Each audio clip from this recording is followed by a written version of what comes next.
But now that you've written this, and I'm sure you've done book tours and talked to all sorts of folks, what are the most common details or themes that you found the public just doesn't realize about the Great Depression?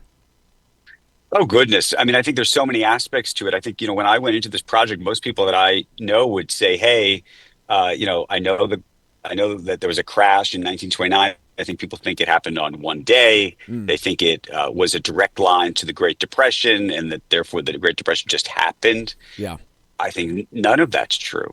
right. Um, you know, the crash was actually a whole sequence of crashes. Oddly, the market oddly came back afterwards in ways that I think are just shocking. And But it really unrealized. was Yeah, and unrealized. yeah, And then I think it was the crash itself was really more of a domino. And the story is not just about 1929. The book that I wrote really goes through 1933.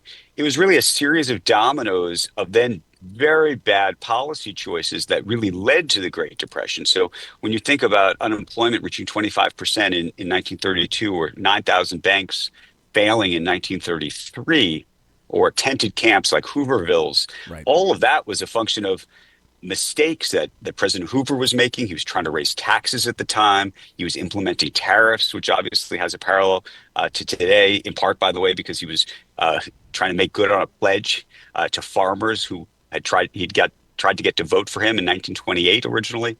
So there were lots of just periods of moments in this that I think shifted the balance. The role of the Federal Reserve, which effectively sat on its hands during most of this period, did not flood the system with liquidity the way they should have, in part because of the political pressure. Again, a strange parallel as we have conversations today about the independence of the Fed and what political pressure looks like. Well, we saw what political pressure actually looks like Right. in 1929.